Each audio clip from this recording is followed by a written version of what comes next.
క్షీరసాగర మథనంలో జనించిన హాలాహలాన్ని పరమేశ్వరుడు శ్రావణ మాసంలోనే స్వీకరించి నీలకంఠుడిగా మారినట్టు పురాణాలు పేర్కొంటున్నాయి.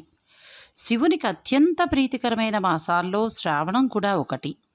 భక్తితో నమస్కరిస్తే చాలు కోరిన వరాలను ఒసగేవాడు కాబట్టే ఆయన భోళా శంకరుడయ్యాడు. శ్రావణ మాసంలో శివునికి ఎవరు పూజ చేయాలి? ఎవరు ఆ పరమేశ్వరుడికి పూజ అస్సలు చేయకూడదు? శివ పూజ చేసేటప్పుడు శ్రావణ మాసంలో పాటించవలసిన నియమాల గురించి మనం ఈ వీడియోలో తెలుసుకుందాం. శ్రావణ సోమవారాలను నిష్టగా చేసిన వారికి అన్నింటా విజయము, మానసిక స్థైర్యము లభిస్తాయని పెద్దల మాట. శ్రావణ మంగళవారం రోజున గౌరీదేవిని పూజిస్తామని తెలుసు కదా. అంతకు ముందు రోజు శివుణ్ణి ఆరాధించడం ద్వారా గౌరీ పూజ పరిపూర్ణమవుతుందని చెప్తారు. సోమవారం రోజున శివునికి విశేష పూజలు చేస్తే గ్రహదోషాలు కూడా తొలగిపోతాయి. ఆ పరమశివుడికి ఎవరు పూజ చేయకూడదు అనే విషయాల్ని కూడా ఇప్పుడు మనం తెలుసుకుందాం. శ్రావణ మాసంలో ఆ పరమశివుడికి క్రూరమైన మనసు కలిగిన వారు అస్సలు పూజ చేయకూడదు. పాపాలు చేసి వాటిని కప్పిపుచ్చుకునేందుకు పూజలు చేస్తే శివుడు అస్సలు కనికరించడు. గుర్తుపెట్టుకోండి.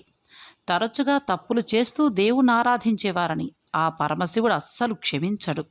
అలాగే విడిపోయిన భార్యాభర్తలు, విపరీతమైన కోపం కలిగిన వారు కూడా శివుడికి పూజ చేయకూడదు. అలాంటి వారు పూజ చేసినా ఆ పరమేశ్వరుడు వరాలు అస్సలు ఇవ్వడు.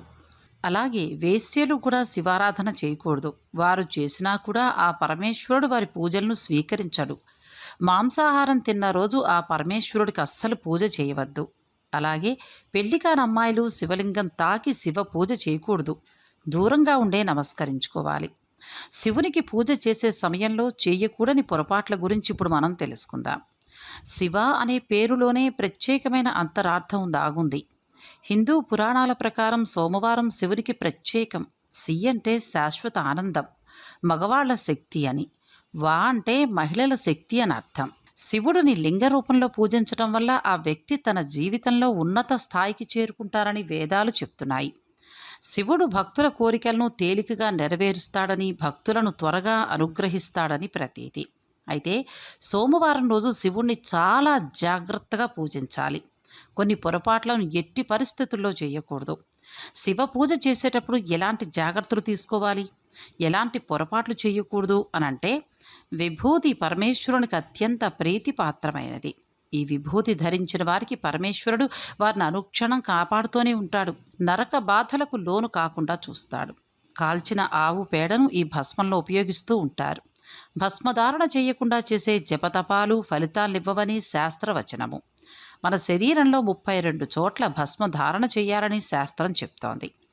అలా చేయడం వీలు పడని పక్షంలో కనీసం శిరస్సు, 2 చేతులు, గుండె, నాభి అనే 5 ప్రదేశాలలో భస్మాన్ని ధరించాలి. త్రిపుండ్రాలుగా అంటే 3 గీతలుగా అడ్డముగా భస్మధారణ చేయాలి. ఇలా చేస్తే జన్మజన్మల పాపాలు నశించిపోతాయని పెద్దల వాక్కు. ఈ విభూతి మహిమను వివరించే కథ దేవీ భాగవతంలో 11వ స్కందంలో ఉంది. మహిమాన్వితమైన విభూతిని వివిధ పద్ధతుల్లో తయారు చేస్తారు. ఆవు పేడను కింద పడనీయకుండా చేత్తో పట్టుకుని వేదమంత్రాల మధ్య హోమం చేసి తయారు చేసుకున్న భస్మాన్ని శాంతికము అని అంటారు. షడాక్షరి మంత్రంతో హోమం చేసి తయారు చేసుకునే భస్మాన్ని పౌష్టికం అని అంటారు. బీజాక్షరాలతో హోమం చేసి తయారు చేసిన భస్మాన్ని కామదం అని అంటారు. భస్మం తయారు చేసుకునే ముందే ఆవు పేడను సేకరించి చిట్టు లేక పొట్టును కలుపుతూ ముద్ద చేసి ఆ ముద్దను పిడకలుగా చేసి అతి శుభ్రమైన ప్రదేశంలో ఎండబెట్టాలి. యాగాలు చేస్తున్నప్పుడు అరణిని మధించడం ద్వారా వచ్చిన అగ్నితో కానీ మంత్రపూర్వకంగా పిడకలను హోమగుండంలో వేసి హోమం చెయ్యాలి. అనంతరం శుభ్రమైన పాత్రలోకి విభూతిని తీసుకోవాలి. ఇక బిల్వపత్రం. శివునికి బిల్వపత్రం సమర్పించడం అనేది చాలా ముఖ్యం. 3 ఆకులతో కూడిన ఈ బిల్వపత్రం శివునికి 3 కనులకు చిహ్నం. అలాగే త్రిశూలానికి సంకేతం. ఇవి గత 3 జన్మల పాపాలను హరిస్తాయి. అయితే ఈ ఆకులను చెట్టు నుంచి పీకేటప్పుడు కొన్ని జాగ్రత్తలు పాటించాలి. బిల్వపత్రం కోయకూడని రోజులు తెలుసుకుందాం. బిల్వపత్రాన్ని సోమవారం, అమావాస్య, మకర సంక్రాంతి, పౌర్ణమి, అష్టమి, నవమి రోజులలో ఈ బిల్వపత్రాలను చెట్టు నుంచి తీయకూడదు. ముక్కపోయిన ఆకుల్ని పెట్టకూడదు. నీటితో శుభ్రం చేసిన తరువాతే శివునికి సమర్పించాలి. కుంకుమ కూడా వద్దు. గుర్తుపెట్టుకోండి, శివలింగానికి కుంకుమ పెట్టకూడదు. కేవలం విభూది, గంధాన్ని మాత్రమే ఉపయోగించాలి. శివుడు చాలా శ్రద్ధాభక్తులతో ధ్యానం చేస్తుంటాడు. ఆయనకు కుంకుమను సమర్పించడం వల్ల ఎరుపు రంగులో ఉండే ఈ కుంకుమ శరీరానికి చల్లదనాన్ని కలిగించడానికి బదులు వేడి పుట్టిస్తుంది. అందుకే కుంకుమకు బదులు చల్లదనాన్నిచ్చే గంధాన్ని ఉపయోగించాలి. కొబ్బరి నీళ్లు. కొబ్బరి నీళ్లను ఎట్టి పరిస్థితుల్లో కూడా శివలింగంపై వేయవద్దు. ఏ పళ్ళు సమర్పించాలి అనంటే శివుడికి ఎలాంటి పండ్లైనా సమర్పించవచ్చు. అయితే వెలగపండు శివునికి ప్రీతికరమైనది. ఇది దీర్ఘాయుష్ని సూచిస్తుంది. ఇక పువ్వుల విషయానికి వద్దాం. సంపంగి పూలను శివునికి ఎట్టి పరిస్థితుల్లో కూడా సమర్పించకండి. శివుడు వాటికి శాపం విధించినట్టు చెప్తారు. ఒకసారి తప్పు సాక్ష్యం చెప్పడానికి సహాయపడమని బ్రహ్మ సంపంగి పూలను అడుగుతాడు. దీంతో బ్రహ్మను సంపంగిని ఇద్దరినీ కూడా పూజకు పనికి రారు అని శివుడు శాపం విధిస్తాడు. ఇక స్టీల్ స్టాండ్. శివలింగం అభిషేకానికి స్టీల్ స్టాండ్ను ఉపయోగించకండి. ఒకవేళ మీరు ఇంట్లో శివలింగం పెట్టుకుంటే జలధార తప్పనిసరిగా ఉండాలి. అంటే లింగంపై నీటి కుండ తప్పనిసరిగా ఉండాలి.